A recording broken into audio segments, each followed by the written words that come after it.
ভাই বিভিন্ন ব্র্যান্ডের মডেলের নামের শেষে প্রো প্লাস জিনিসটা আমরা দিতে দেখছি এবং এরকম ফোন আপনারা দেখছেন আমাদের চ্যানেলে রিভিউ, বাট আজকে আসল প্রো প্লাস জিনিসটা দেখতে কেমন সেটা দেখাবো।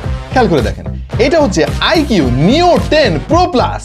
ডিজাইনটা খেয়াল করে দেখেন ভাই, মানে আমরা বিভিন্ন ডিজাইনের ফোন এর আগে দেখছি, এই টাইপের পিক্সেলের ডিজাইন কিন্তু এর আগে কখনো দেখি নাই। ভাই রে ভাই, খুবই চমৎকার লাগে দেখতে। আমার এই Xiaomi ফোনটা কেন হাতে ধরা আছে বলতেছি, দাঁড়ান আপনাদেরকে। তার আগে এটার স্পেকটা একটু বলিনি ভাই। স্ন্যাপড্রাগনের 8 এলিট প্রসেসরের মধ্যে 144 হার্টজের এলটিপিও অ্যামোলেড ডিসপ্লে, 4500 নিটস হচ্ছে পিক ব্রাইটনেস, সঙ্গে রয়েছে HDR10 সাপোর্ট। আইকিউ নিও 10 প্রো প্লাস হতো ऐसे। আরো আছে ভাই, এখানে শেষ না। 6800 mAh এর সিলিকন কার্বন ব্যাটারি এর মধ্যে দেওয়া আছে, সেই সঙ্গে রয়েছে 120 ওয়াটের ফাস্ট চার্জিং সাপোর্ট। এবং এই ফোন দিয়ে 8K পর্যন্ত রেকর্ড করা যাবে।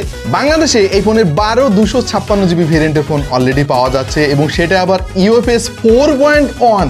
তো স্পেক তো শুনে বুঝতেই পারতেছেন যে ভাই এটা একটা ফ্ল্যাগশিপ ফোন। আর Xiaomi ফোনটা ওই জন্যই বের করছিলাম ভাই, Xiaomi 15 Ultra।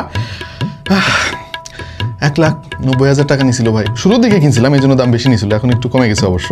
স্ন্যাপড্রাগন 8 এলিট, এটা তো ভাই মানে ওইটাই তো আসল জিনিস আর কি। হ্যাঁ, তো এইটার স্পেক শুনে কি মনে হচ্ছে দাম কত হতে পারে?